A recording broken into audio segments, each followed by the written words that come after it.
Biden adamantly opposes a bill that would take away his funding, even though there's no mechanism for it to get to his desk. And most of everything that we see from this is completely symbolic, but we'll talk about the IRS bill. Plus, friend of the show, Steph XAG, is definitely not advice, does give a breakdown about what is actually in the bill and how, even though it is symbolic, it does wind up at some point being worse than it was before. So we'll talk about that and what's happening with that and where we go. Another set of documents marked classified is found at another site, raising questions over the handling of classified documents, but still, for the most part, nothing is going to happen with this, but we'll go over that. The pressure on the DOJ to go do something about this, and the fact that they're not going to do anything about it. So we'll talk just a bit about that. A congressman introduces the Stove Act to stop banning gas stoves because, I'm sorry, that's just ridiculous. I don't know why. And the Pentagon has officially rescinded its vaccine mandate. It is going to be all this and more. I got more votes than Kevin McCarthy. I am Jay Edgar, and this is Contemporary.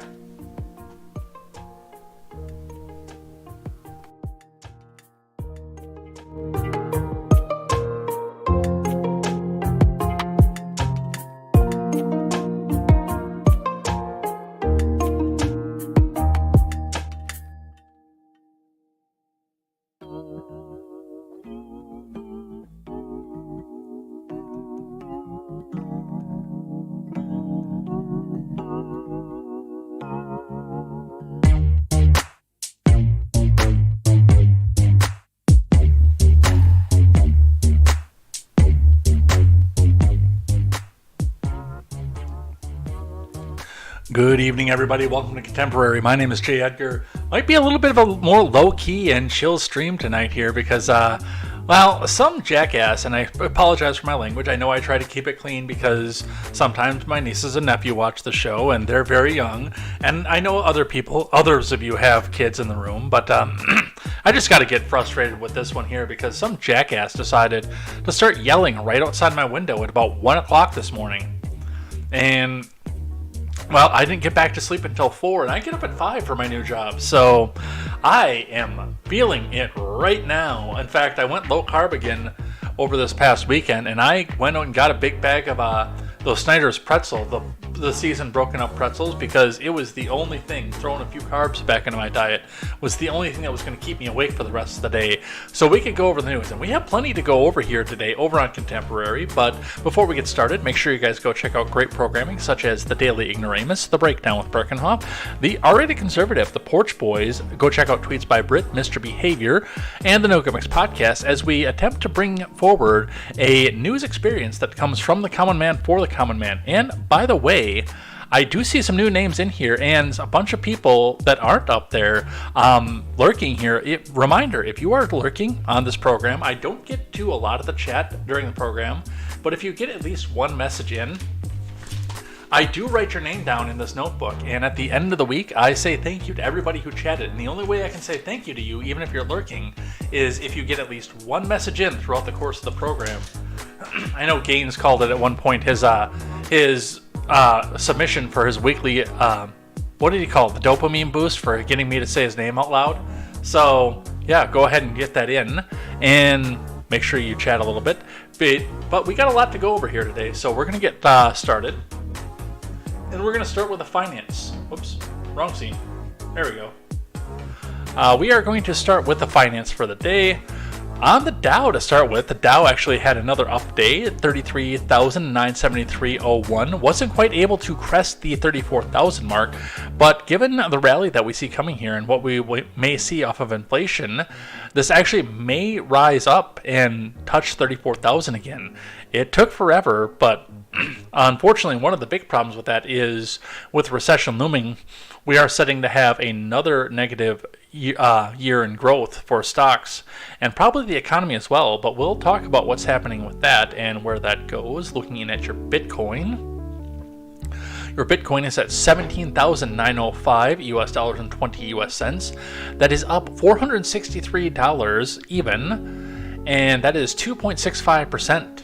And that mostly comes from a major spike at the end of Bitcoin trading of the day here. So it kind of mediocrely rose and fell a little bit and stumbled, but still rose again. And then just right at the end of the day, boom, shoot up.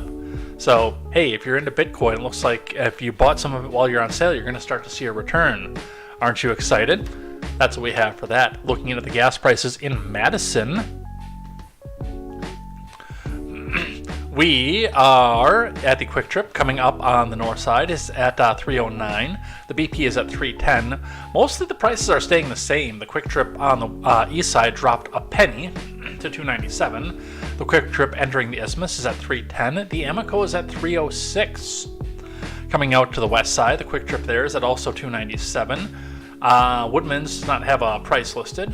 The Speedway is at 308. The other Quick Trip is at 308. So a bit of a mixed bag, but still holding steady to where we were at before. With the one Quick Trip coming down here on the other side of Lake Monona, actually dropping down to below $3, where it was at 306 before. So a little bit steady on the gas prices right now, but it looks like the oil prices are starting to come up. And we will go with one finance article today, not two. Of course, coming from IBD, as we always check out. Dow Futures stock market rallies into CPI inflation report. Amazon leads mega caps. From Ed Carson. Dow Futures were little changed after hours, along with the S&P 500 futures and the NASDAQ futures. The stock market rally on Wednesday extended recent gains ahead of Thursday's CPI inflation report. Investors are betting on tame inflation data, raising the stakes for a Fed critical report. Amazon and Tesla led a mega cap rally on Wednesday, with Apple, Microsoft, and Alphabet having solid sessions. Tesla and Amazon also reflected strong performance in auto and EV names and e-commerce plays, respectively. Celsius Holdings heated up on Wednesday, offering a buy signal. Celsius stock was added to Swing Trader on Wednesday, and the IBD leaderboard watch list. Celsius was Wednesday's IBD stock of the day. KB Home reported earnings after the close, kicking off the housing reports. KBH stock declined modestly as KB Home earnings fell well short of fiscal Q1 views, with revenue also missing. KB Home stock had rallied 3.2% on Wednesday to its best level since March of 2022, up nearly 13% so far this year. Home buyer stocks and housing-related names generally have been rallying in recent weeks. How will they react to KB Home's results? Taiwan Semiconductor earnings are on tap early Thursday with the first major chip result for the latest quarter. Taiwan Semiconductor rose 0.6 on Wednesday, just below its 200-day moving average. Disney named Nike chairman Mike Parker as its new chair, replacing Susan Arnold. Parker has been on Disney's board for 7 years. Meanwhile, Disney recommended that shareholders vote for its board slate and not support activist investor Nelson Peltz, who is seeking to join Dow Jones Entertainment Giants' board. Disney rose modestly. Nike, a fellow Dow stock like Disney, Apple, and Microsoft, was little changed after the report. The December CPI index will be released at 8:30 a.m. Eastern Time, 7:30 Central Time, about the time I get to work. Economists expect flat consumer prices after November's 0.1% gain.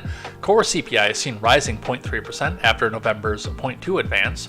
The overall CPI inflation rate should continue to cool to 6.6%, which, by the way, again is compounded over 7.1% the year before from November's 7.1%. Core inflation is expected to slow to around 5.7% from November's 6%. The CPI inflation rate peaked at 9.1% last June, while the core hit 6.6% in September, both 40-year highs. Other data this week includes New York Fed inflation expectations in small business with job openings and plans to hire, and are pointing to cooling inflation in the labor markets. A tame inflation report should lock in a quarter-point Fed rate hike on the February 1st policy meeting, showing 50 basis points and 75 basis points in the two prior meetings. More importantly, cooling inflation could raise expectations that the Fed will pause rate hikes, perhaps after the March meeting. On the futures, Dow futures were even versus fair value, the S&P futures were steady, and the NASDAQ futures edged lower. Remember, overnight action in Dow futures and elsewhere doesn't necessarily translate into actual trading in the next regular stock market session. Well, we'll see what the inflation does. I've got this feeling it's going to be slightly higher than what they're expecting. They're saying flat. I'm going to say let's say 0.1.5. 0.15 is what I expect to see. And this based on the new spending bill that came out as well, but we'll watch it and we'll see what happens with that. But speaking of how the government's going to get its money, we're going to talk about the IRS bill first from Fox News. Biden adamantly opposes the GOP bill to abolish the IRS, eliminate income tax, says burden will fall on middle class. This is from Brooks Singman. Now, I want to talk about this for a second before we get into what Steph XAG's Definitely Not Advice has to say about this. Because she has a lot to say, and I put this article up top because I wanted to talk just a bit about that, because as I said yesterday, abolishing the IRS is based, but the trade-off may get even worse. But, of course, because this is all symbolic anyway, and there's no chance of this getting through the Democrat-controlled House, we will see what happens with that. Exclusive, President Biden adamantly opposes a Republican bill that the House plans to vote on that would abolish the Internal Revenue Service and eliminate the national income tax, as he warns the bill would end up raising taxes on middle-class families. The House is set to vote on the Georgia Republican Rep. Buddy Carter's reintroduced Fair Tax Act, which aims to reel in the IRS and remove the national income tax, other taxes, and replace them with a single consumption tax. But the White House is warning that the legislation would overwhelmingly shift the federal tax burden onto the American middle class and working people, while simultaneously causing prices to spike across the board. Alright, now, as far as a flat tax goes, this is something that especially NPR liberals have been trying to terrify the country with for 5 decades. A flat tax is the rich paying their fair share, because it goes on what you spend, not on what you make. And a lot of the people, if they've got the money, they spend the money. Now, part of the issue with that is you have to make sure that there are not loopholes in there where the rich can get their way around. And this is if we're going on a mild tax, by the way. For the way that I look at it, I'm talking about if we do a 5% across the board tax, then yes, the rich will pay their fair share. I've heard proponents on the ground go up as high as 7%. Nobody's suggesting what Congress is actually suggesting, by the way. But yes, it will nail the rich and the poor alike, making them pay based on what goes through there. It's not perfect because all taxation is theft, but I do think it's a step in the right direction. However, again, completely symbolic, and most of the Republicans who voted for it don't actually believe in it, and if there was an actual chance of a filibuster-proof majority in the Senate, they probably would have withheld their support. But the problem is with this not being in the Senate now, all these neocons can run back to their districts when they get a vacation and say, see, I hate the IRS, vote for me again. President Biden adamantly opposes House Republicans' plans to force an unprecedented tax hike on middle-class families in exchange for yet more tax welfare for the rich and big corporations. Deputy Press Secretary Andrew Bates told Fox News Digital on Wednesday. The president's top priority is to make more progress cutting costs for the American people, who broadly support his efforts to have multinational corporations and the richest taxpayers pay their fair share, Bates said. The White House cited former President W's panel on federal tax reform, which found that lower and middle-income families would be especially hard hit by a standalone retail sales tax. Once again, it's the NPR sweater liberals and the neocons like George W. Bush coming out and trying to push this fear as much as they can, because they know on income they can milk well more out of the middle class than the upper crust. Even Democrats know that. The rich do already pay the vast share of taxes. And that is in spite of the fact that there are more people in the middle class than the upper 1%.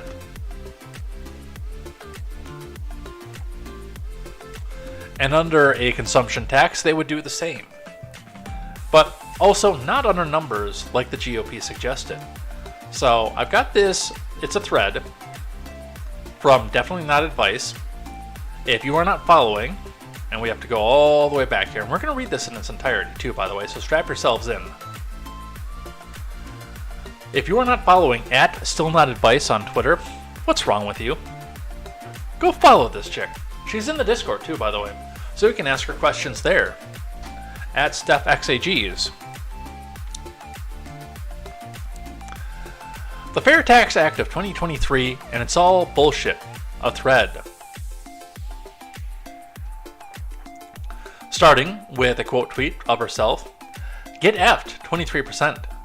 They want to abolish the IRS so they can manipulate the rates that are used to calculate the sales tax and F you faster. This is in Section 101, Subsection B, Paragraph 1 for 2025. In the calendar year 2025, the rate tax is 23% of the gross payments for the taxable property or service. How about no, Scott? Stephanie goes on. Don't you dare stray from their fiat. They'll make up a fair market value for a transaction and ask you for 23% or you'll be sent to jail. Subsection D, barter transactions. If gross payment for taxable property or services is made in other than money, then the person is responsible for collecting and remitting the tax, shall remit the tax to the sales tax administering authority in money as if the gross payment had been made in the money at the tax inclusive fair market value of the taxable property or services purchased. Now, I would need to look a little bit more into this, and I know Steph did a lot of homework that I've not been able to do with my work schedule so far. So I do thank her for that. But my big question here is if this is going to be for private transactions as well. And I mean, a lot of this goes the same way, well, at least in my state. Your state may vary. Do consult with your local laws before you're doing something like this. On the background check in a private sale versus a gun store sale. Whereas with me, I mean, as long as you know the person and you can reasonably say that they would pass a background check. Let's back up a little bit. If you do sell a gun to your neighbor and he goes and does something with that, it's because he went crazy and he couldn't pass the background check. Guess what? You're going to prison too. But in my state, without universal background checks, I can buy a gun from my brother-in-law out of his private collection.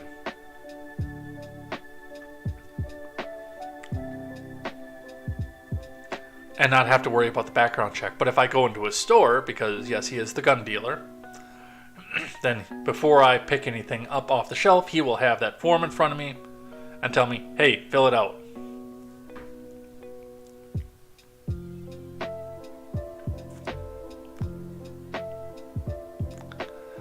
So with the same thing, I have to wonder, because I don't know how this is going to work, is if private transactions, like if I go and say, hey Ron Helton, I like your Suburban, I'd like to buy it from you and restore it. Here's $3,000. Does that get reported as a transaction? Or the other side of it is, hey, I just got done finishing up this really cool F-150. It's got a 5 in it. I will trade you across the board my F-150 for your Suburban because I want to do a GM build. Is that a taxable thing? Well, that actually probably would be. I guess I probably shouldn't use vehicles because those are registration items, which do have a government footprint by registration, but What could I use that's not tracked by the government? Let's say Luke Wee has got I don't know, a TV that I want to buy.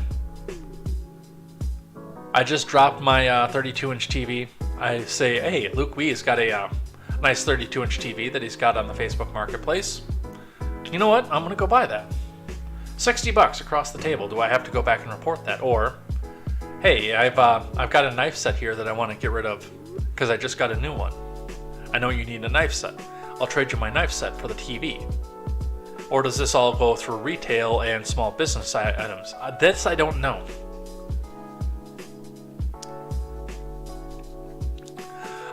Steph goes on. Monthly reporting. Who the F has time? Every person filing a timely monthly report with regard to extensions in compliance with Section 501 shall be entitled to a taxpayer administrative credit equal to the greater of $200 or 0.25% of the tax remittance.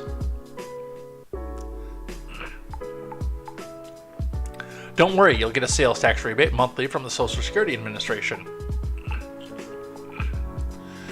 Each qualified family shall be eligible to receive a sales tax rebate each month. The sales tax rebate shall be in the amount equal to the product of the rate of tax imposed by Section 101 and the monthly poverty level.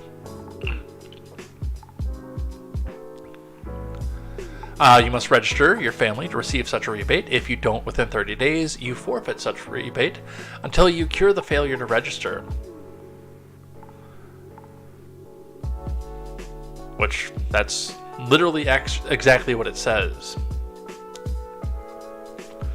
One step closer to social credit scores and the government controlling your purchases, Social Security admin will send rebates monthly, potentially via card.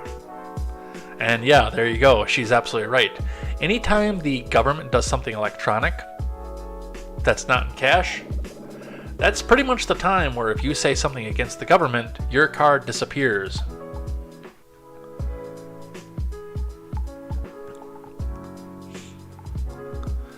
Note the use of the U.S. and state, United States and state.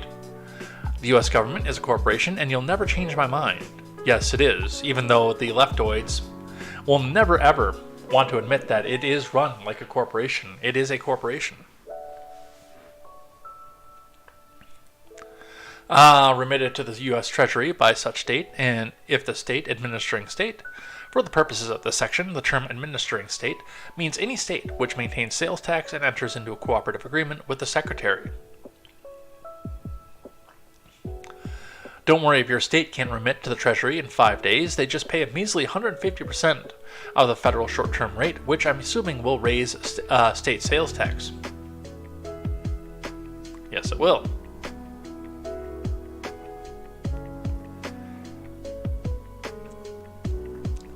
If your state does not remit the taxes to the United States in a timely manner, the United States will take over the process under the order of the District Court,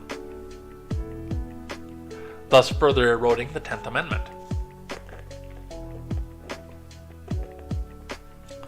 Your state can have another state handle the admin for a fee, but administering states cannot investigate or audit. Other administering states can't wait to see what they can do in Section 402. Section 402 is a bunch of mumbo-jumbo. I don't think particularly matters to the poors, but coordinates cross-state collection, I think, and coordinates of the states through the Secretary. Let's read.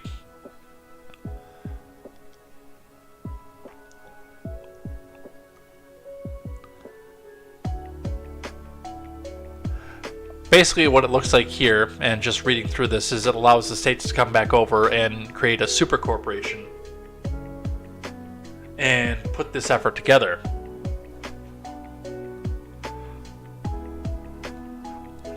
Don't worry, there'll be a conference of the administrators, Fed 2.0, to look at further regulatory proposals to improve the tax system. Not less than once annually, the Secretary shall host a conference with the sales tax administrators and develop and consider legislative, regulatory, and administrative proposals to improve the tax system. The Secretary shall administer the tax imposed by the subtitle of any state or United States jurisdiction that is not an administering state, elected to have another state administer its tax in accordance with Section 401G.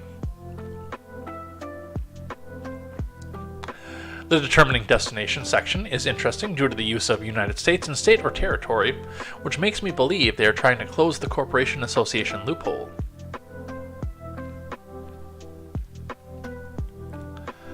Also, note that if you travel to or from the U.S., 50% of the value is attributed to the United States.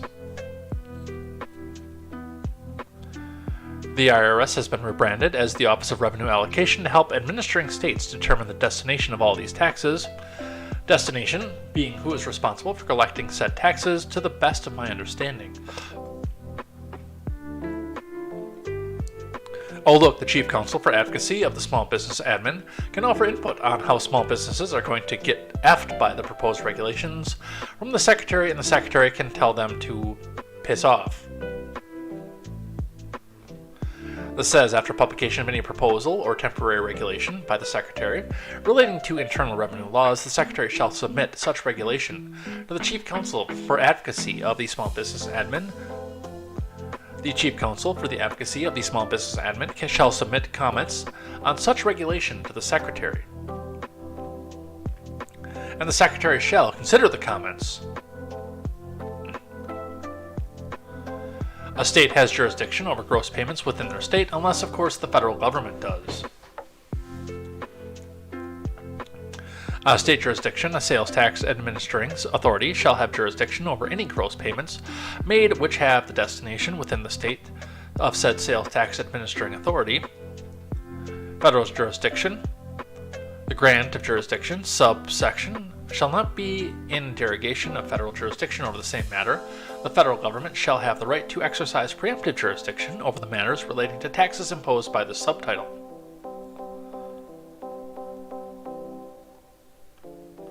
I'm going to stop there, but there's still plenty more in this thread, and the thread is linked in the Discord if you'd like to go back and read the rest of it in its entirety. I've got some comments on, of course, the parts that Stephanie picked out. One of the big comments with that being, when you look at something like this, this is, to me, a step closer to what I think taxation should be. If we have to have it, of course. But we have to have a conversation about the rates and the federal oversight to it. Now, most of the taxation in this country was done by tariff initially, and when it did come to the point where we needed to have a taxation system, the federal government did not affect you directly. Your state paid income tax to the federal government. It paid a certain level of GDP tax to the federal government. How it got that money was between you and your state government. This is kind of like that, because the states are going to be the ones that are each individually or in a coalition administering the sales tax, that they will turn around and remit to the federal government. But it's not between the people of the state and their government to decide how the government gathers that money. Now, the only way to do that is to follow the federal guidelines and put a sales tax in place. At a ridiculous amount, 23%? Absolutely not. Absolutely zero. No, not gonna happen. But they think it's gonna happen, so that's what we see coming off of that. Again, go check that out in the Discord. It's a very interesting and yes, very, very lengthy read. Let's grab one from CBS News. More Biden documents marked classified found in at least one other location. Oh, I don't usually do chat right now, but we gotta throw the F up for that one.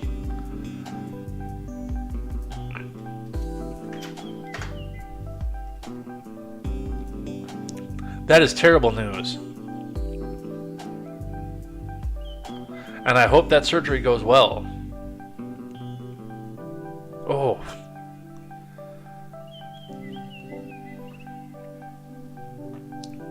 Going back to what it is that we're looking at, though.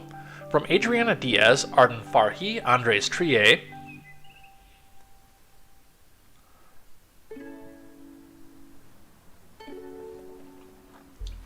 Got a little bit of a stuffy nose today, and some of it's gathering in the back of the sinuses, which is lame. CBS News has learned that more documents marked classified from Biden's tenure as vice president were found in at least one additional location than previously known. So, a second location. I mean, we don't have to do the fancy words there. The discovery was made after lawyers for Mr. Biden found the first batch of roughly 10 documents in a private office in D.C. on November the 2nd. It is not clear when the additional documents with classified markings were found. A source familiar with the Justice Department's review did not identify the additional location where documents were found. The U.S. attorney charged with investigating the Biden documents is aware of the additional documents, but sources couldn't say where these documents are being housed. The White House did not respond to a request for comment. Lawyers designated by Mr. Biden to handle his post-vice presidency papers did not respond to multiple phone calls. NBC News first reported additional Biden documents with classified markings were found at another location. So, again, I remind you, the people who are investigating this are all Biden appointees. Merrick Garland will have jurisdiction over this, first and foremost. That's the first thing you need to remember about what's happening with this.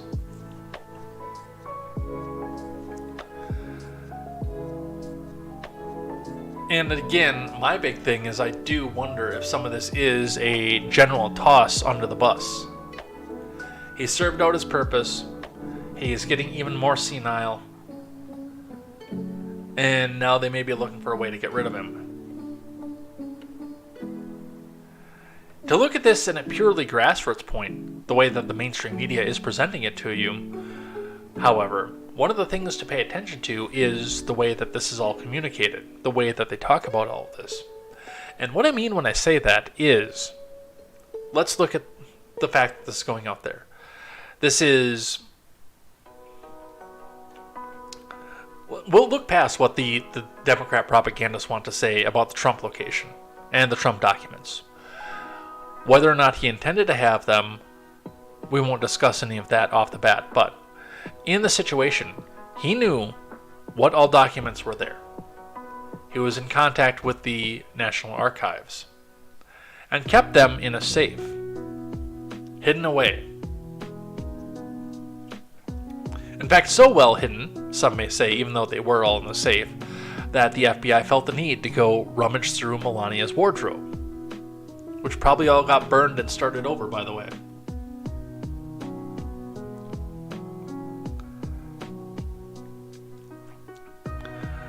From the other side of this, looking at Biden, I mean, this is the definition of mishandling documents. He claims he had no idea where they were, and they just keep popping up and cropping up anywhere. And again, my next question is why now?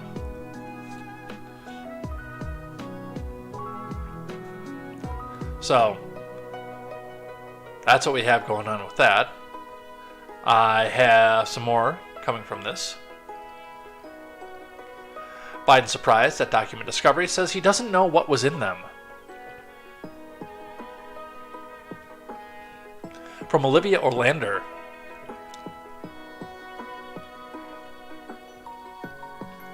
Is this the same video that we have in here? Yeah, let's watch this video and then we'll read from Politico first. Give me a chance to go blow my nose too. And on the news at home, can you explain how classified documents ended up in one of your offices, and should the public have been notified sooner? For Prime Minister Trudeau, there's been a suggestion that Canada lead a multinational security force in Haiti. I wondered if that was a possibility and what you would need. Y señor usted presidente, muchas gracias por la bienvenida esta semana. Quiero preguntar. Yes. President López Obrador. You would be willing to accept more migrants arriving to the U.S.-Mexico border. What do you want from the U.S. in return? Answer first. Well, let me get rid of the easy one first. People know I take classified documents and classified information seriously. When my lawyers were clearing out my office at the University of Pennsylvania, they set up an office for me, secure office in the Capitol. The 4 years after being vice president, I was a professor at Penn. They found some documents in a box in a locked cabinet, or at least a closet. And as soon as they did, they realized there were several classified documents in that box. And they did what they should have done. They immediately called the archives, turned them over to the archives, and I was briefed about this discovery and surprised to learn that there were any government records that were taken there to that office. But I don't know what's in the documents. My lawyers have not suggested I ask what documents they were. I've turned over the boxes. They've turned over the boxes to the archives. and we're cooperating fully with the review, and which I hope will be finished soon, and there'll be more detail at that time. The first question now I forgot. Your first question related to? 81 million votes, folks. Honk honk. To read from Politico, President Biden said on Tuesday that he was surprised at the discovery of classified documents in a private space at a Biden-related think tank, and that he did not know what was in them. I was briefed about this discovery and surprised to learn that there were many government records that were taken to that office, Biden said, speaking in Mexico City at a news conference with the leaders of Mexico and Canada. But I don't know what was in the documents. My lawyers have not suggested. I asked what the documents they were. The White House has said it's cooperating with the National Archives and the Department of Justice after confirming on Monday that Obama-era documents, including materials marked classified, were found by personal lawyers for Biden on November 2nd at the Penn Biden Center think tank at the University of Pennsylvania. I have a question. I legitimately have a question about this. Did these lawyers have security clearance? And that's a real question, by the way. Because if they didn't have security clearance, then you've just got documents laying around that anybody can go and find and read, whether or not they have a security clearance or not.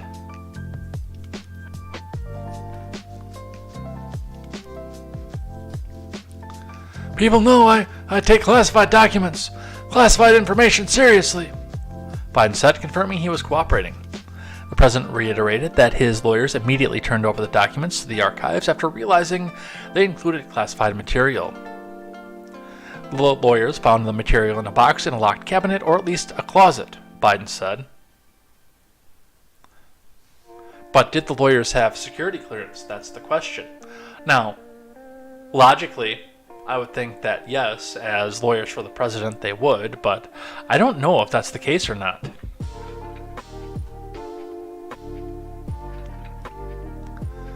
Let's grab one from Fox. Pressure builds on Garland to appoint special counsel after second batch of classified Biden documents found.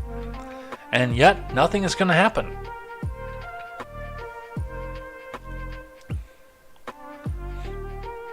From Thomas Catenacci. Republican lawmakers and conservatives reiterated calls on Wednesday for Attorney General Merrick Garland to appoint a special counsel to investigate the president's handling of classified documents after a second batch of Obama-era documents was discovered. Fox News confirmed Wednesday that aides to Biden discovered at least one more batch of classified documents from his time as vice president in Biden's possession.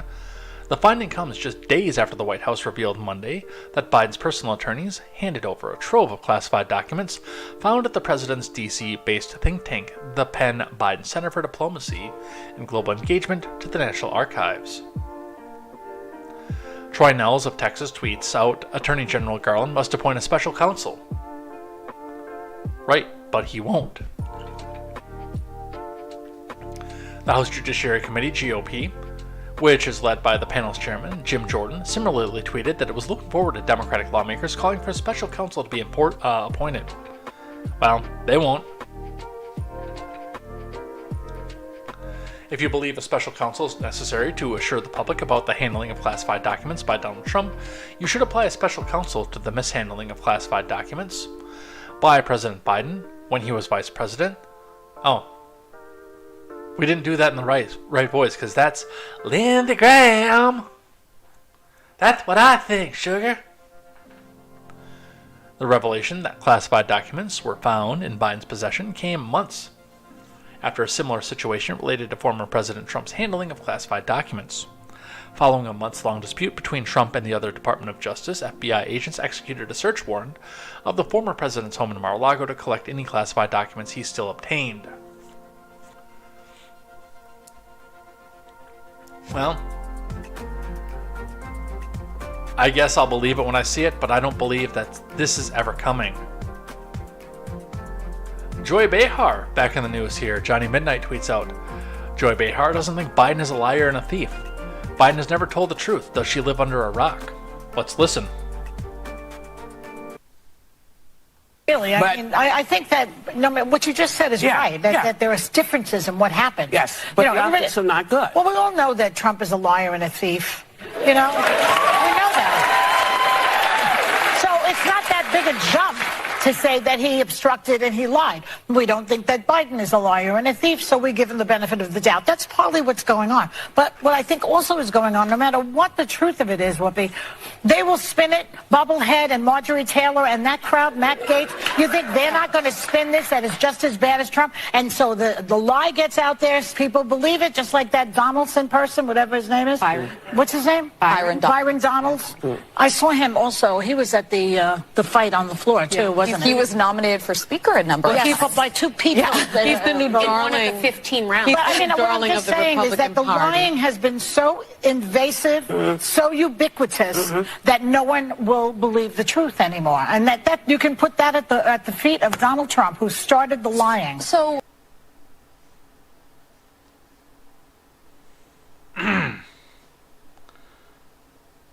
Yeah, you can put that at the feet of Abraham Lincoln, who started the lying. Let's grab one from the Daily Wire. Token diversity hire deflects questions over Biden's classified document scandal. And look, there's video.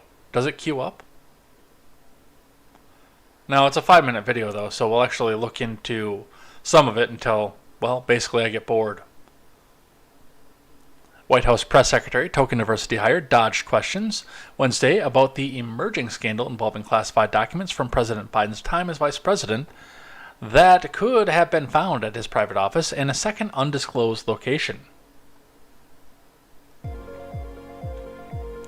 The story first made news on Monday when CBS News reported that lawyers for Biden were packing files housed in a locked closet to prepare to vacate office space at the Penn Biden Center in Washington, D.C. CNN reported that some of the classified materials that were discovered included top-secret files designated as sensitive compartmented information, which means that the materials include highly sensitive information obtained from intelligence sources. Fox News White House correspondent Peter Doocy grilled token diversity hire on the matter, using Biden's previous comments during a 60 Minutes interview against the president. Let's listen. At least until I get bored. Because we know she'll be repeating herself, basically over and over again. Keep repeating the lie until you believe it, they say. Thank you, Corinne. First, does President Biden have confidence in Transportation Secretary Buttigieg? Yes. Why? Because Secretary Buttigieg he respects the secretary and the work that he has been doing. You have seen the secretary on TV. You have probably spoken to him yourself, and they are doing everything that they can to make sure that the experience that Americans have is a good one. That's why they've held the airlines accountable. You've seen the secretary do that over and over again, and we understand. We understand what Americans have been going through these past couple of months. That's why the secretary has been very clear on making sure that they are held accountable. Has put in processes in place to make sure that occurs. And yes, the president has confidence in Secretary Buttigieg. And then on these documents, how could anyone be that irresponsible? Isn't that what this president says about mishandling classified documents? The president spoke to this personally. He spoke to this personally. He believes that classified documents and information should be taken seriously. He takes them seriously, and he was surprised to learn by any records have been. I disagree. Here's what happened. Once his. Well, let me explain to you the process. Here's what happened when his lawyers found out that the documents were there. They immediately turned them over to their archives. But they were immediately turned them over to the archives. They did the right thing. I'm not going to go into specifics, but what I am reiterating to you is what you heard from the president yourself, Peter, which is how he saw the process and how he respects and truly respects and takes this very seriously, and when he knew and how surprised he was by it, and the actions that, the right actions that the lawyers took. Again, this is under is under review by the Department of Justice, and we're going to let that process continue. How can President Biden be trusted moving forward with America's secrets? Because his lawyers, his team did the right thing. But he had a closet with classified his information lawyers in did it the that they right. found. How did it get there? Again, Did the he lawyers did. do He the was right surprised that the records were there. He spoke to this That they were personally. there? He was surprised that the records were there, and when his lawyers found out and his team found out that they were there, they turned it over to the archives, and now it's being reviewed by the Department of Justice. And just one more. Why didn't President Biden want to see what's really going on at the border? He did see exactly what's going on at the border. He didn't talk to any migrants, and he didn't go anywhere that people actually cross illegally. Why not? But he went to the migrant center, which was a critical place to be when you think about the partners who are our partners who are helping support the migrants on the ground there. There happened to be no migrants at the facility. Yeah, there just happened to be no migrants at the facility that day when they'd been living in the streets just a few days before. So, yeah, she's not good at this. She tries. She really does. Let's grab one from CNN. Biden's classified documents issue adds to House Republicans' growing list of investigations, which is part of the reason I think it's a distraction from Annie Grayer, Zachary Cohen, and Sarah Murray. And again, my question, number one, is why is the mainstream media reporting on it, and why now? That's the second question. Why now? The first trove was discovered on November the 2nd. And I do want, again, I said this when this all came out, I do understand why they didn't say anything until after the midterms, because this would have been devastating.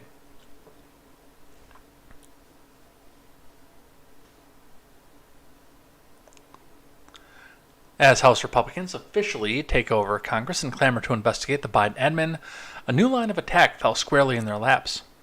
Classified documents recovered from one of Biden's private offices when he served as vice president.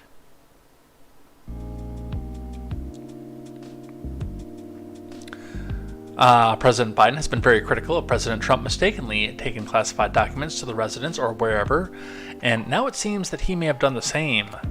James Comer, House Oversight Chairman, a key lawmaker leading investigations in the 118th, said on Tuesday, "How ironic."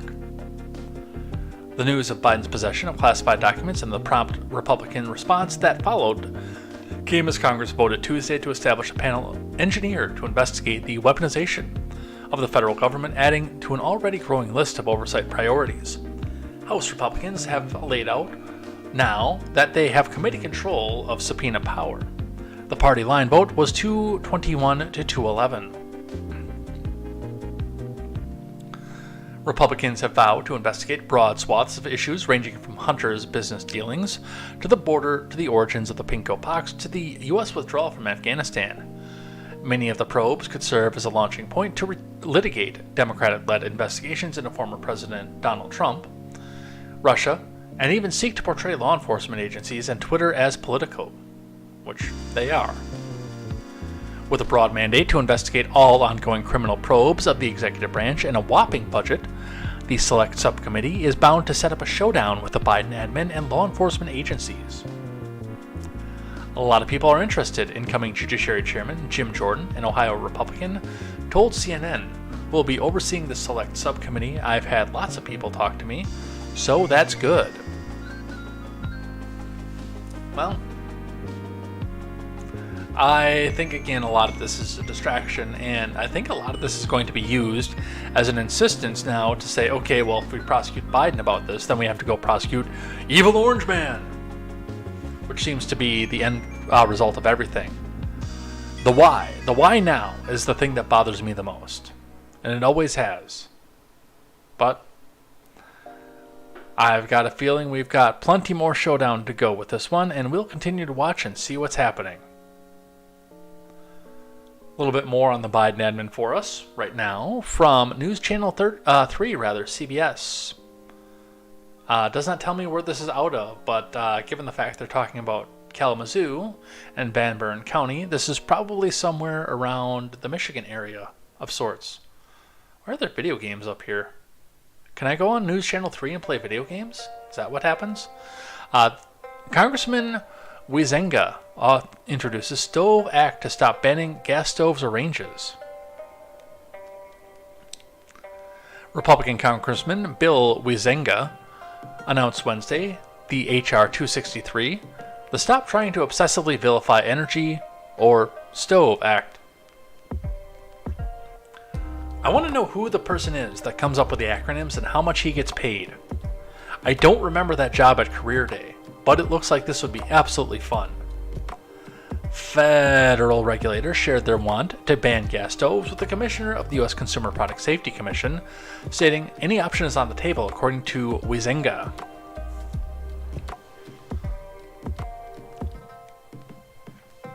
The Stove Act is a common sense measure that will stop bureaucrats from banning gas stoves or ranges.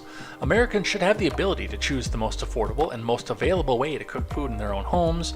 It's absolutely ridiculous how out of control and out of touch the nanny state in Washington has become, Wizenga said. The Stove Act would preempt the bureaucratic overreach by prohibiting federal agencies from moving to ban gas stoves and similar gas-powered appliances, according to Wizenga. Well, it seems like this may be too little too late, but, I mean, again, if there's no explicit rule blocking the government from doing it, they're going to do it. So, I approve of Wizenga's passage of this bill. I do. I think that's a good thing. It's a good thing. Bernie's probably sitting over looking at this thinking, well, the problem is we don't have to ban all the stoves, because if you just let me have all the power and my agenda, then nobody will have to use the stove because they won't have any food to eat. They'll be waiting in the bread lines for a little bit of bread with no energy to cook it on, and the people waiting in the bread lines, that's a good thing.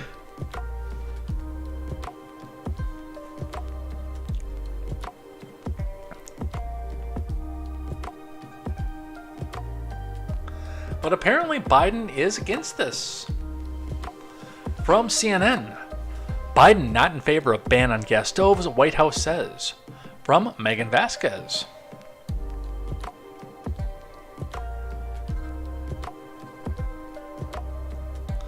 The White House on Wednesday asserted that President Biden does not support a ban on gas stoves after a federal consumer safety official suggested that such proposal was on the table. The White House response follows a recent Bloomberg interview, which, by the way, is a publication put out by Ron Helton's favorite publication by his favorite politician. Bloomberg interview with Biden-appointed U.S. Consumer Product Safety Commissioner Richard Trumka Jr., who called the household appliance a hidden hazard and said that any options on the table in relation to regulating them. You know what's funny?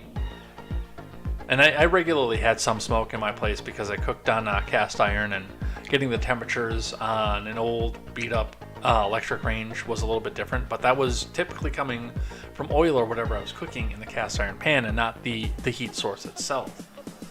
But even still, I know a lot of people are talking about the safety aspect of trying to run an open flame stove and how it could burn things down. The only kitchen fire I've ever had in my life came off an electric stove.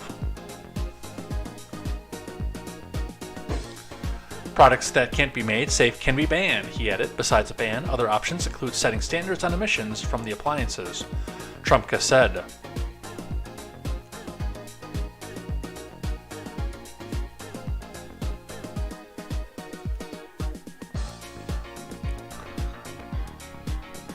Pollutants from gas stoves have been linked to asthma and worsening respiratory conditions. A December 2022 study in the International Journal of Environmental Research and Public Health found that indoor gas stove usage is associated with an increased risk of current asthma among children. The study found that almost 13% of current childhood asthma in the U.S. is attributable to gas stove use. And lawmakers in Washington recently argued that Black, Latino, and low-income households are more likely to be affected by these adverse reactions because they're either more likely to live near a waste incinerator or coal ash site, or are in a home with poor ventilation. Well, As far as rental units go, I don't know if all of them have been switching over to electric. I know that the place that I lived in Kenosha, the first place I lived in Kenosha, actually both places I lived in Kenosha, were gas. The place I lived on the north side was gas. The college apartment obviously was electric because the college didn't want to have that liability. But the place I lived on the north side with my ex-fiance was gas. I know because it terrified my ex-fiance. I don't know if I can cook on a gas stove. It's open flame. What if I get hurt? And the place that I lived in downtown was also gas.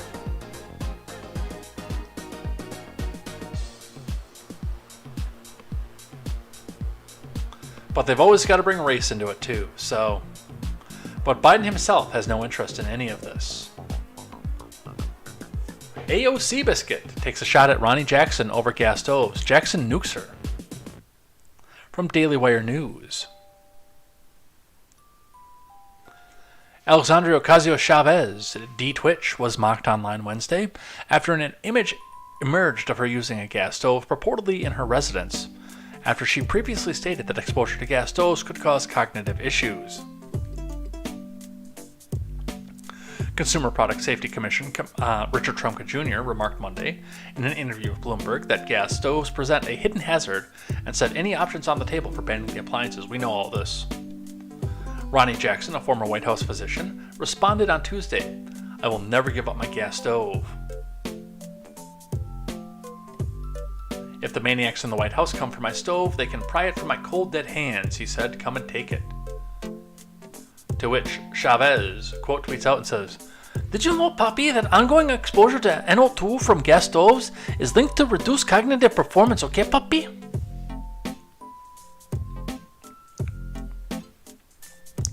However, a screenshot emerged Wednesday of a video that Ocasio-Chavez posted on Instagram of her cooking in what appears to be her kitchen using a gas stove. Ronnie Jackson getting in on the ribbing. AOC Biscuit says gas stoves cause reduced cognitive performance, yet she used a gas stove. Is this a self-diagnosis? AOC Biscuit, as a medical doctor, I can tell you this. What's wrong with your head is not caused by stoves. Something way bigger is causing your decreased cognitive function. Ooh. Ooh. Wow. Ooh. And yes, that is a gas stove, by the way. Ooh.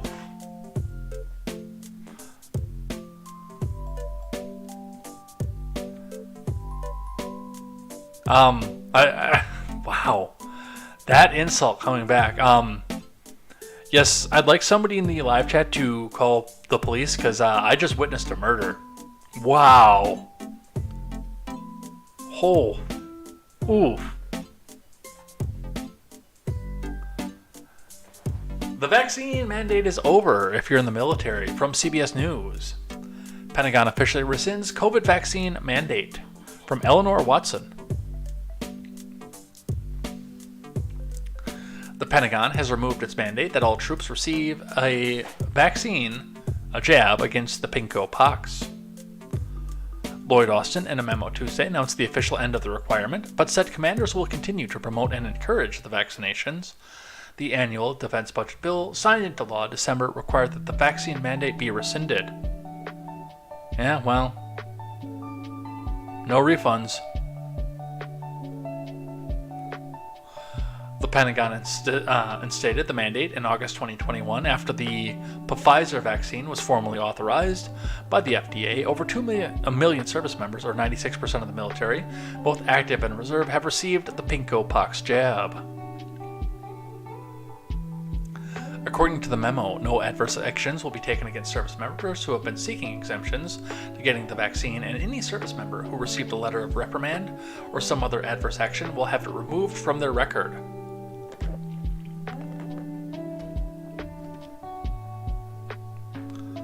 Those who refuse to get vaccinated and receive a general discharge can petition the Board of Corrections for Military Records to revise it. Although the memo does not say what the correction to the record could be or whether those discharged could rejoin the military. I wouldn't. I would if... I'm going to tell you right off the bat. If I had gone to the military and they told me that I had to take, and I know we can't say the E word about the jab on YouTube, but a jab that may not have been fully tested. And I refused to take it, and I got my discharge from it. And then they turned around and said, oh no, you can come back if you want. I would tell them to get bent. I don't like working for the government to begin with. I'm certainly not going to go back after they screwed me over. F that. I'm going to put this in the Discord because I got to tag somebody on this one. This, I think, is going to be important to somebody that's among us. Let's see. Let's put this up here. And tag one at SANT.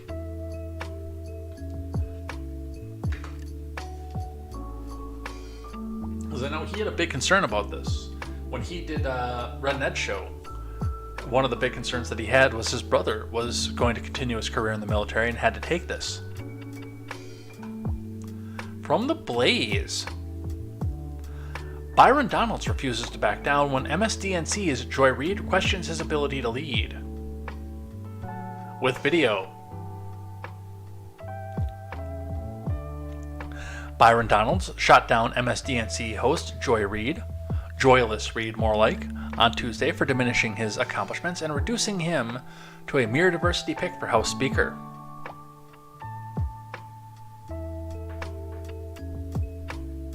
A faction of 20 Republicans who opposed McCarthy's speakership bid briefly coalesced around Donald for the Speaker.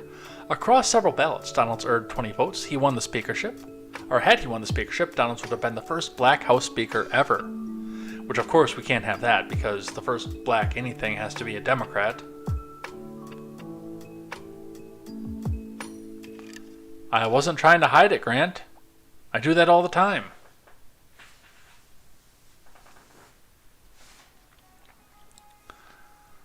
But Democrats have attacked Donalds, who is conservative. Cori Bush, for instance, called him a mere prop who sides with white supremacy. During a lengthy interview in which Reid had repeatedly interrupted Donalds, the MSDNC host suggested that Republicans only supported Donalds to bolster their diversity push. Do you not believe that the idea was to make a diversity statement by nominating you? Reid asked. Donalds, just a two-term congressman, fiercely pushed back, and that's what we're going to watch right now. Cue up, cue up. Yes, they queued up.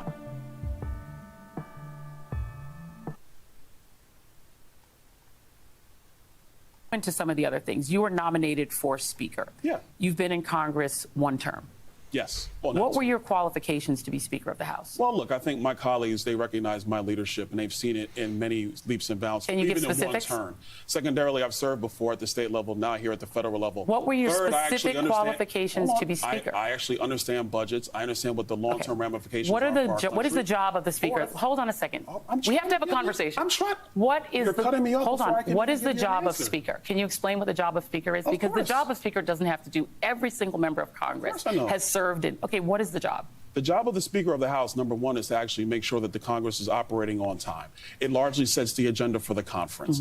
For the entire House of Representatives. It actually engages in negotiations with the Senate and the White House on major issues, key issues. The Speaker of the House has security clearances that most members do not have. You're number three, obviously, in line to the presidency, and there's much, much more. And the job is critical. Oh, and by the way, the Speaker of the House is also responsible for security at the fundraising. Right. Course. And so you've been there one term, and you're saying that you would be prepared after one term to do the job that Speaker Pelosi and others who were in leadership. You ran for leadership, and you lost that leadership race to the congresswoman, a congresswoman who ended up being in leadership, right? So you were not elected to leadership, but you believe that though you've never served in leadership ever, and you've only served one term, that you believe you were qualified because you got into it back and forth with a fellow congresswoman who was critical of the nomination because it definitely looked like They were looking for a response to Hakeem Jeffries in you.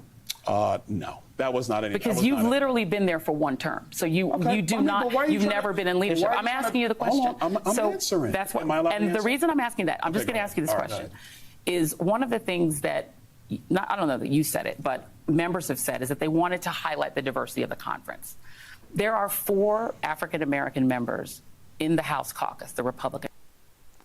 Okay, if she's just gonna do a monologue, why is he even on the screen? Caucus. There are 56 members in the Democratic caucus, so it's more diverse. There are more African American members that are House committee ranking members. They're at the same number that are actually members of the entire Republican House caucus. Right. So do you not believe that the idea was to make a diversity statement by nominating him? Well, actually, first, that was not the idea. Because I was in the room when the decision was made by people who chose to nominate me. That never came. And you've still not explained how you were qualified. You've never been in leadership. Joy, are you going to let me answer your question? Sure, or you tell want us. to talk over me? Okay. Number 2, now let's go back. The reality is that a lot of members actually do believe in my ability to lead. They do. Am I to be despised for my youth because I've served one term, when members know that I have the ability to engage other members through the conference? But it's even bigger than that. Listen, we were at an impasse last week in our speakership elections. We got that done. Kevin McCarthy is now Speaker of the House. At the same time, I was working with members on both sides of our conference to make sure that we can get the job done, and we did. And that's the only thing that matters. Yeah, we know this is who you are, Joyless Reed. Talking over anybody who might disagree with you. From CNN, Santos defends himself as Democrats file ethics complaint. From Claire Ferran and Jessica Dean.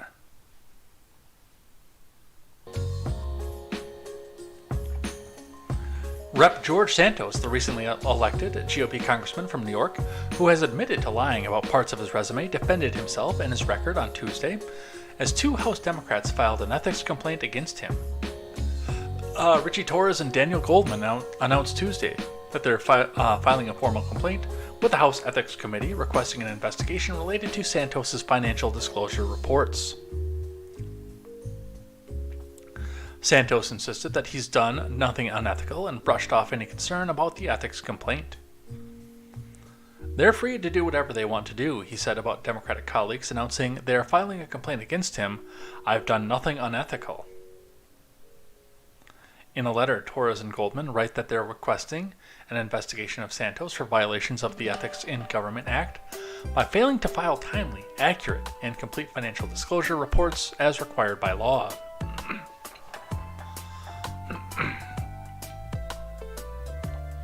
The House Ethics Committee has declined to comment on the matter to CNN. CNN has also reached out to the Congressman's office for a request for comment on the ethics complaint. CNN reported last month that federal prosecutors in New York are investigating Santos's finances. Separately, CNN has reported that Santos's campaign finances show dozens of expenses just below the FEC's threshold to keep receipts.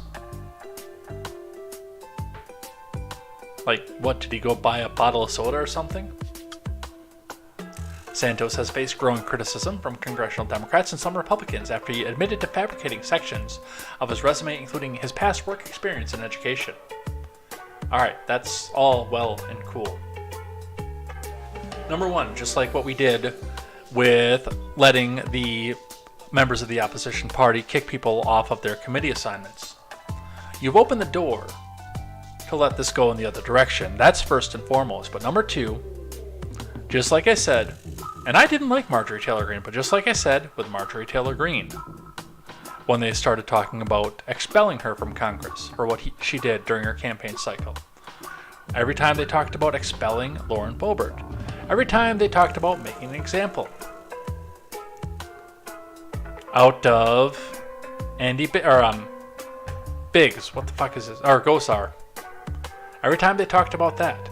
Every time they talked about removing one of these people, kicking them out of Congress, not seating them, not allowing them to have committee assignments or anything else. And it goes the other way. When Republicans talked about unseating Ilhan Omar or Alexandria Ocasio-Cortez, when they wanted to get on Rashida Tlaib for saying that she's going to impeach the mother effer. I reminded you on all of those situations that the ultimate decision over who sits in that seat is between the politician, Santos, Chavez, Omar, Green, Boebert, Gosar, Biggs, Jordan, and the constituents of their district. Unless they've done something completely egregious like murder somebody on the floor, or attempt to murder somebody on the floor, there is no mechanism to unseat them, and it's not your business. I can complain about the people who continue to vote Marjorie Taylor Greene in, because I don't think that she really does have a place in Congress, and I do think she's a plant, a swamp creature, who can act like a Trumper really, really well. But it's not between me and Marjorie Taylor Greene. It's between the people of Rome, Georgia, and surrounding communities, and Marjorie Taylor Greene. Those are the only people who should get a say as to whether or not she stays in her seat. Plain and simple. And yes, there are people in George Santos' district that think he should be removed. That is their prerogative. They chose him to represent them based on a certain set of experience. Now they have to come down and make the decision on whether or not he can continue to serve them in that capacity, based on the fact that his experience may be fabricated. That is their decision.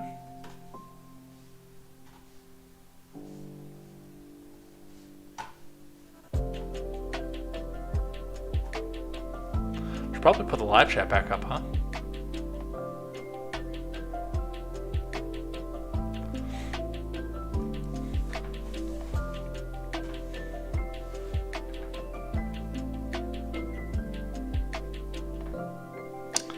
And I'm actually going to skip over this Hill one because it's the same thing and it basically says the opposite of what I just said. The Hill says pressure mounts on the House GOP to punish Santos. It's not the House GOP. It's not their place. It is the place of the people of Santos's district. They'll make the decision if they still want him to represent them or not. But speaking of people who do need to be judged by the people that they intend to represent, from the Blaze, liberals are furious with Rep. Katie Porter for announcing campaign for Dianne Feinstein's Senate seat. It's effing crazy, from Carlos Garcia.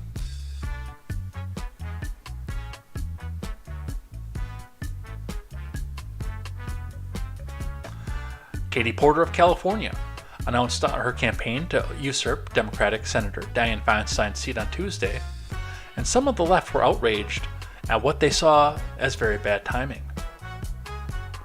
Porter has become something of a celebrity on the left for her aggressive questioning during congressional hearings, usually with a whiteboard in hand, but recently several former aides called her out for an abusive and hostile work environment. Despite the controversy, Porter announced her campaign to unseat Feinstein. California needs a warrior in the Senate to stand up to special interests, fight the dangerous imbalances in our economy, and hold so-called leaders like Mitch McConnell accountable for rigging our democracy, Porter tweeted. Today I'm proud to announce my candidacy to the U.S. Senate in 2024, she added. We talked about this yesterday. While some were thrilled with the announcement, others on the left were shocked that she would announce so soon after her own office's tribulations and during a historic and lethal rainstorm in the state. A person close to shifty pencil-necked Adam Schiff, also a Democrat in California, excoriated Porter for the ill-timed announcement. It's effing crazy that she would announce in the middle of a natural disaster. There are 15 people dead. I think there potentially could be more, the person said, according to the LA Times.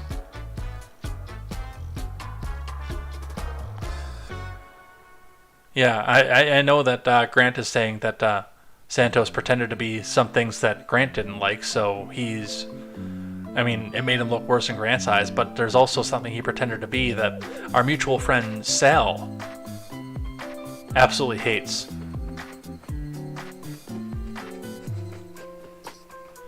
Feinstein, who is 89, has been by criticism from Democrats that she has lost the capacity to completely fulfill the duties for the office, which she has, by the way. Others on social media have general scorn for the Porter campaign. If you're out here in these streets defending Katie Porter, I suggest you take cover now. Just like certain legislative failure from Vermont, she demands respect sans any meaningful achievements.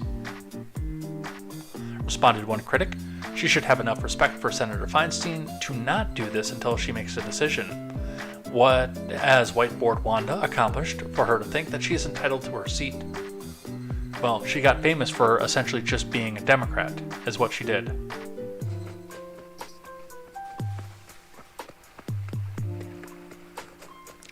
So, I guess you can't really win, can you? Some news to my neighbors from the south, which are not immediately to my south anymore. Now I live further away from them. Thankfully. From ABC News, Illinois becomes the latest U.S. state to ban assault weapons. From Morgan Windsor,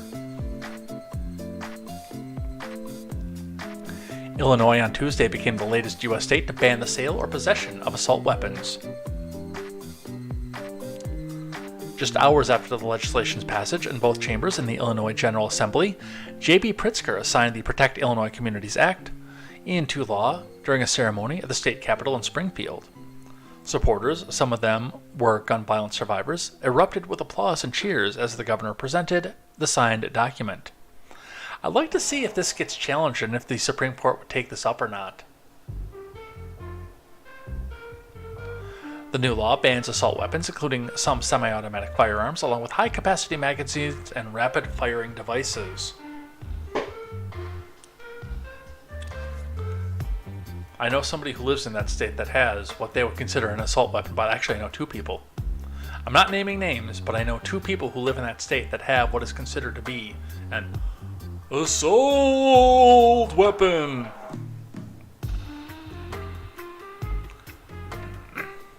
For a long time now, I and many other leaders in the Illinois General Assembly have prioritized getting the most dangerous weapons off our state streets, Pritzker said in a statement on Tuesday. The evil, scary AR. Today, I'm honoring the commitment we made. We passed one of the strongest assault weapons bans in the nation. One I would be proud to sign. I feel like if I'm doing Pritzker, I gotta do a lot of this, eh? Yeah. We're getting the most dangerous weapons off our state streets. Some of the wise guys out there, though, they may still be subject to some of these assault weapons. If they come from my godson.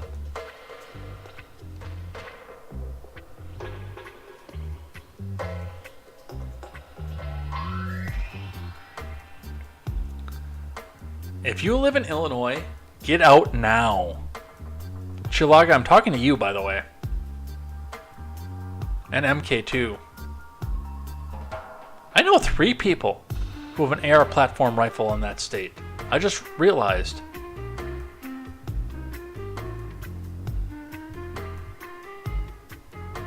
Let's grab one from our friends over at NPR talking about the flight cancellations. Flight cancellations and delays pile up after an FAA safety system outage from Emily Olson and Rachel Treisman. And remember, hit that donate button because NPR cannot do it without your donation. That is right. The government taxpayer funding that they get doesn't cover their expenses, and they need our money, comrade. Remember, it's not your money. So hit that donate button so NPR can tell you why capitalism caused all this here and tell you why communism is the best. NPR is never printing reality, National Progressive Radio. Let's see what it is that they had to say.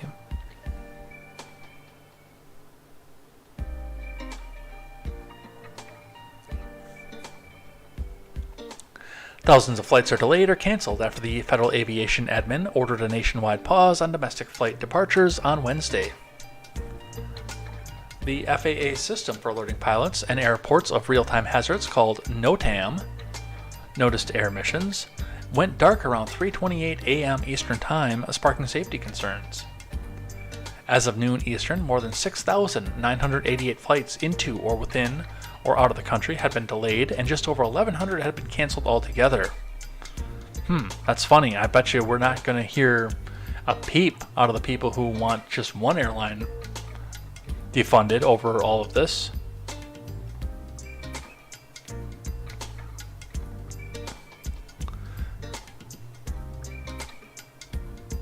While some of the nation's busiest airports, like Logan in Boston and DIA in Denver, saw a few dozen cancellations, each along with 100+ delays, the impact is being felt by travelers at airports across the system, including DCA in DC and Austin in Texas. Is Dulles, DCA, is that Dulles?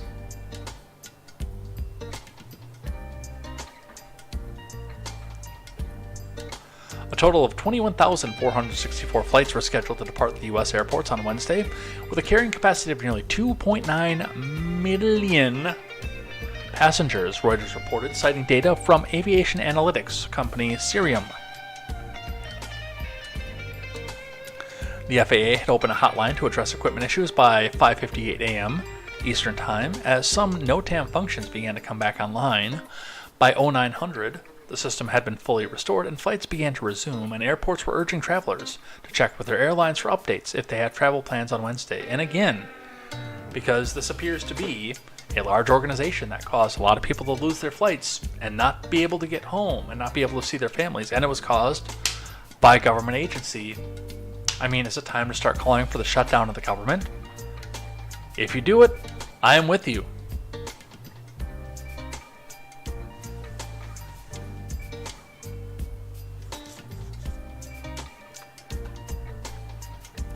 But I don't think they're going to call for that.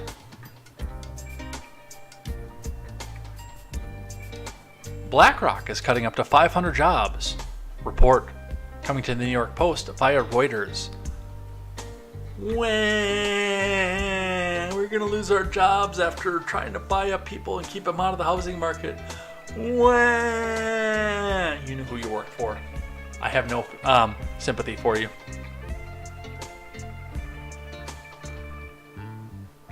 Larry thinks BlackRock is cutting 500 jobs, Insider reported on Wednesday, citing a memo as Wall Street continues to downsize in the face of high interest rates that have raised the risk of a recession. The world's largest asset manager had 19,900 employees as of September 30th, according to a filing with the SEC. Not the football one, the Securities and Exchange Commission. We're not going to Georgia Auburn or something like that. Earlier in the day, Goldman Sachs also began laying off staff in a sweeping cost-cutting drive, a source familiar with the matter told Reuters. Well, you might have to learn how to do the thing in which you enter certain lines of syntax into a computer in order for it to get to perform in a certain way. What's that word? I think it starts with a C, and we probably can't say it on YouTube. That was a quick answer. I just caught that out of the corner of my eye in the live chat. On both sides, actually, because of the way I have the OBS screen sitting up here. I've got the regular live chat over here, and then of course I've got the system monitor up over here.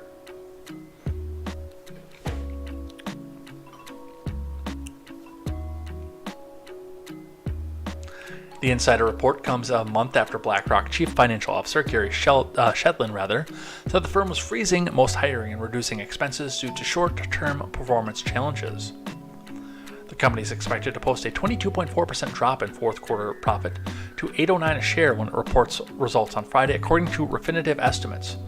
But don't worry, the government will still bail them out, so they can go keep you out of the housing market.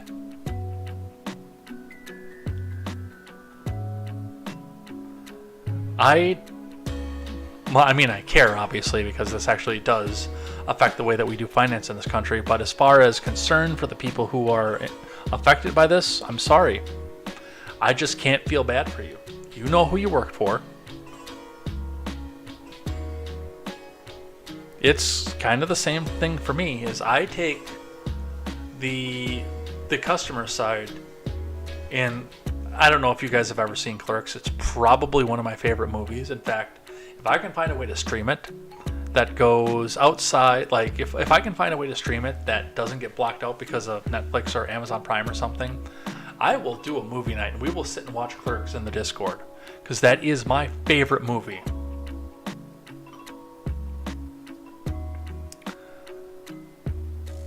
That is my favorite movie. But as far as this goes, I take the customer side in the Death Star argument. These people all knew who they worked for. They all work for BlackRock, who was orchestrating with the government to kick people out of their homes and make them too expensive to buy. They knew who they worked for. They knew what they were doing. It's just... I'll explain the scene a little bit. So Randall, the movie store clerk, just watched Return of the Jedi and noted that the still constructed Death Star was blown up by Lando Calrissian. You guys all know the scene. I'm probably the last person in this live chat to have seen that movie.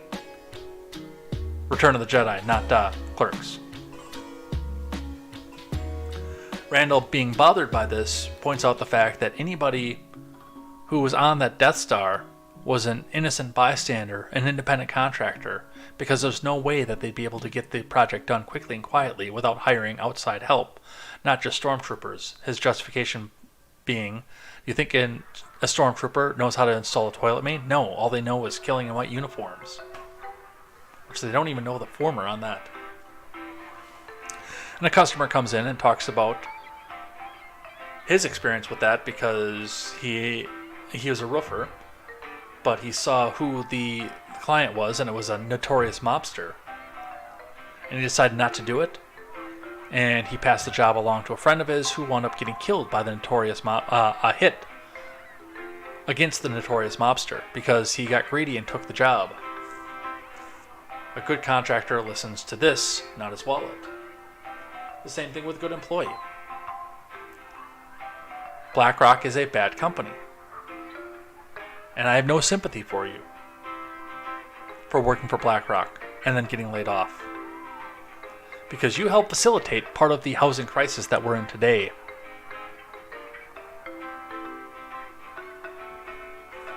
No, I'm not going down that road, Grant. But I'll see if I can put a quarter in Sal's ear and see if I can get him to start off that. I bet you he's got plenty to say about that. Our mutual friend, Salacious Swanky Cat.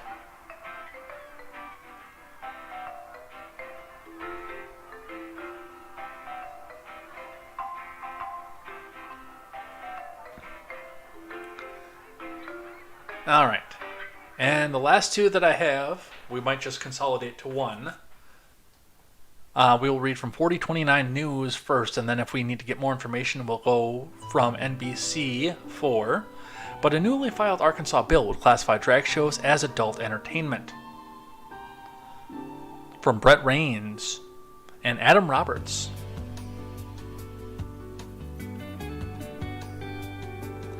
Arkansas lawmakers filed a bill Monday to ban most drag shows for people under the age of 18. Based. Once again, if parents would actually parent, we wouldn't need to do something like this. I think it's pretty based, though. Even if it's the government doing it. Yes, I know. It's the government.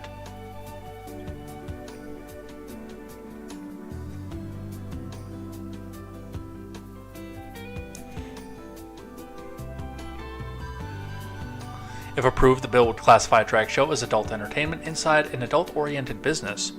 This means anyone under 18 could not watch the show, and it could not happen on public property.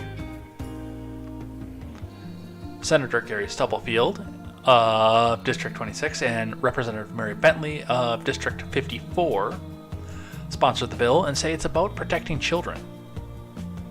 It's destroying these kids' innocence, Stubblefield said. They're no longer kids, they're seeing things they shouldn't be seeing.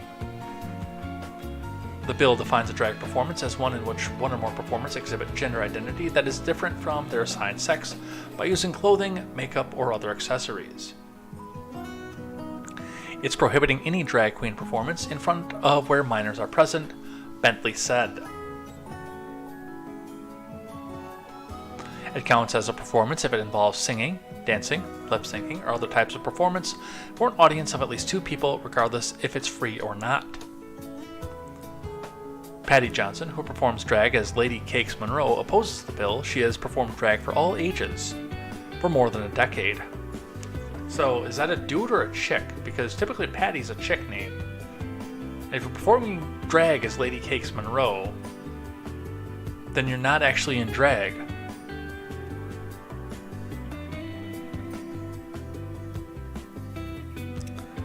The audacity of this bill is to try to say that we aren't being appropriate in front of all audiences is absurd. Megan Tulloch, the Director of Programs and Advocacy for NWA Equality, doesn't believe the bill is actually about protecting children. Is it that we don't want people with low-cut shirts to read books to children, she said, or is this just about keeping anybody with any kind of queerness away from kids? Well, kind of both. Although the drag side of it is just a little bit different off this. Now, drag, for the most part, from everything that I've seen, is performed by straight males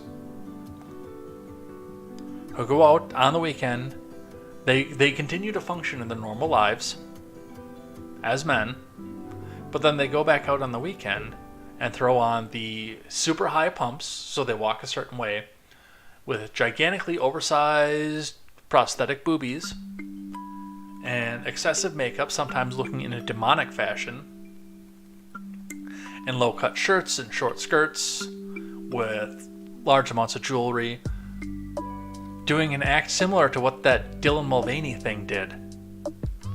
A parody of what being a woman is, not necessarily something feminine. And again, I remind you, one of my favorite people in the world is trans. Rachel Nix.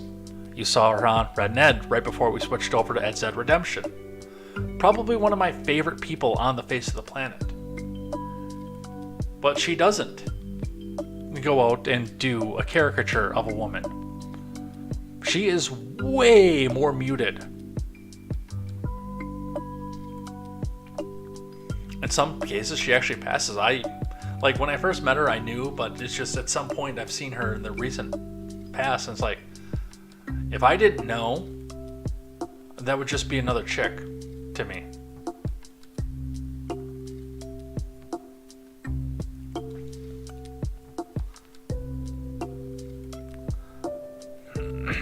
Tulloch said the way the bill is written, it could unconstitutionally limit free speech and could impact everything from outdoor theater to pride parades. Now, I think the pride parade does need to be addressed as well. Again, mostly because parents don't parent, but because it's become a very, very different thing of what its normal thing is. A pride parade used to be a man and his husband, or boyfriend, newly married, walked arm in arm to say, "Yes, squares, we will not bow to your oppression to try to keep us from getting married." Which is okay, I don't agree with it, but you do you. You have fun. Enjoy.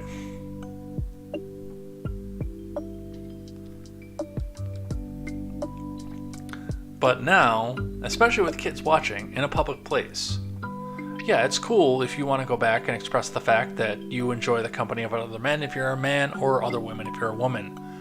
But while you're doing so, do I have to see you in assless leather chaps with a dildo up your ass?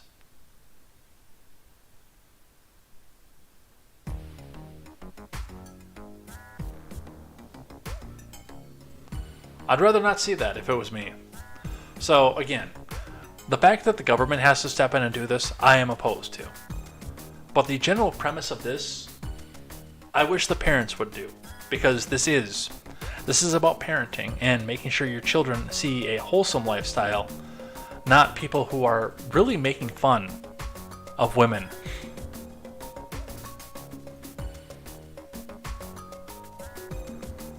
Alright. I'm black-pilled.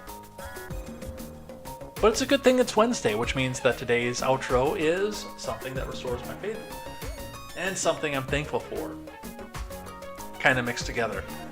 And we're going to go down the something I'm thankful for avenue of this more than something that restores my faith in humanity.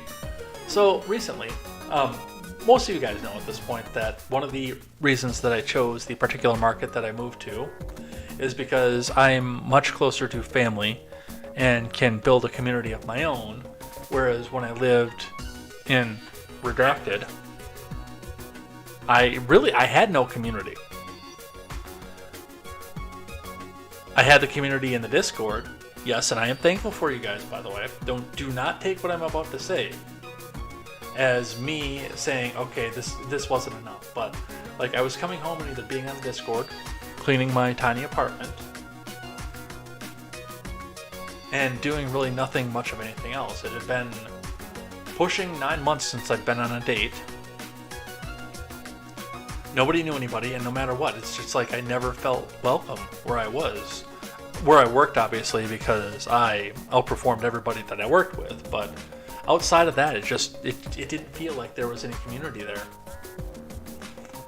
But where I'm going with that is, one of the reasons, obviously, is because I'm much closer to my parents. I'm still a healthy distance to where it's not just drop in whenever you feel like it. And I understand where, like, my sister enjoys that kind of convenience because then she's got people to watch the kids all the time. That's safe, and that it's family, and she knows the house that they grew up because it's the house she grew up in. But I'm far enough away that it's not a complete just drop in and, oh hey, we were in the neighborhood and we decided to see you. If my parents drop in here right now, they made a special trip.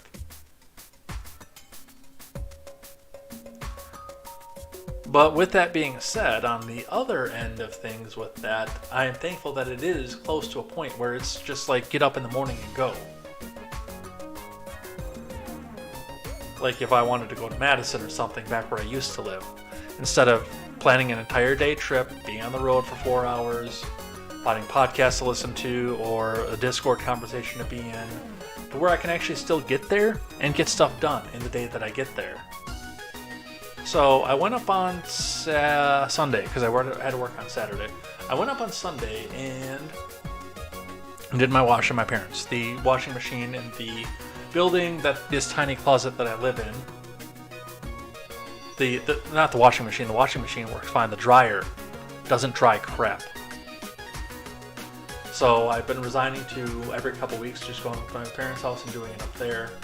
But I noticed something, and this is what I'm thankful for at this point. It's the fact, look, my parents, for the ages that they are very athletic, still up, active, doing everything that they need to do. But I do not begrudge the fact that they are in their 60s right now, which means that even though they are getting up and doing things and still being active, there are some things that they shouldn't be. My dad keeps his place by a wood stove. And now I look at this and say, okay, I see that my dad needs wood, and I didn't notice it until I was just about ready to go back and leave on Sunday because I needed to come back here because I had plans for Sunday evening.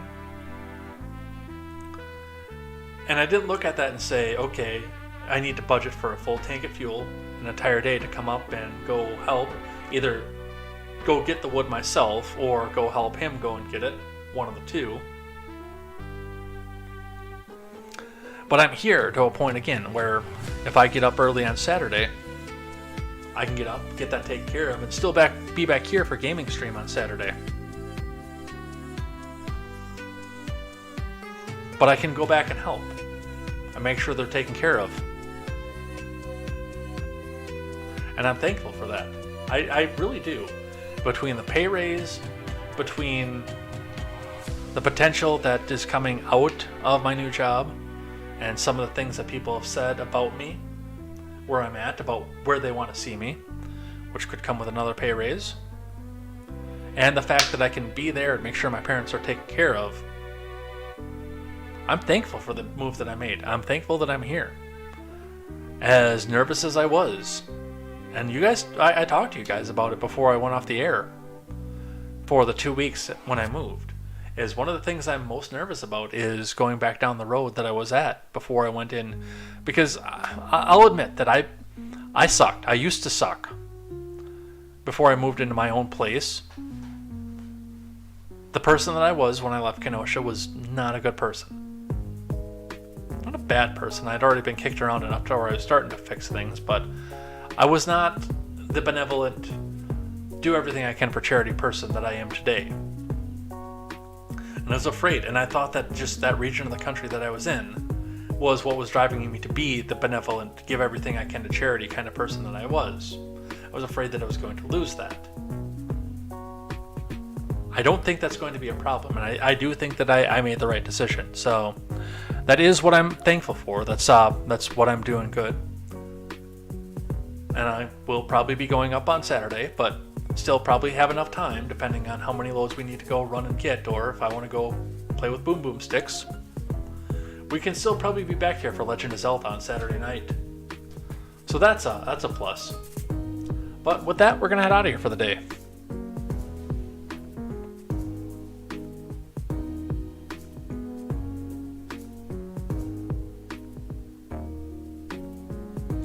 I did graduate after the year 2000. Class of 02 right here. Alright, let's get out of here for the day. And if you guys are having the conversation or enjoying the conversation, do remember both of the people, Mr. Scott and Ron Helton, you are both in the Discord, so you can continue this conversation if you want. But let's head out of here for the day. Where's my outro music? There it is.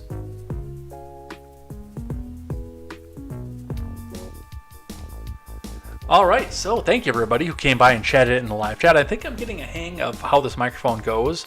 I'm going to check back. I'm probably going to listen to this episode later on and see if I'm still crackling and echoing as I was the last time I noticed here. So it's a matter of controlling your voice properly, getting the right gains and filters off of it, and knowing how to talk as well. Plus, I do think I'm going to be spending some money on a microphone here in the near future. By the way, if you see one of the donate links and you want to help out on that fund, do make sure, because I'm going to get the nice Joe Rogan one, the Shure microphone. That's going to be the one that's coming down the pipe here. So definitely check that out. But we're going to head out of here. Let's see who we can go raid on Twitch. If you're on the Twitch side, stick around and we're going to go do a raid. If you are on the YouTube side, I hope to see you guys over in the Discord, and I do hope to look back and see some of the conversation here. I'm starving right now. So it's time for me to go back and get something to eat here. But I'll see what you guys are doing over there. I'll check in with you guys before I go to bed tonight. But we will see you here next time. Let's go, because I know that we did... I got a conversation coming from one of the people I'm going to go raid here. I didn't follow her, but I'm going to as well. So if you're on the Twitch side, come and join me for that. Otherwise, be back here tomorrow for more news and more headlines. And those 3 articles that I had left over yesterday are on the docket for things that I like and things that I hate. So we'll see those. There's some good stuff in there for that. But regardless, I hope to see you here more. If you're just lurking, get those last minute messages in. And we will see you here next time on Contemporary. And until then, I'm Jay Edgar. And this is Contemporary. Take care.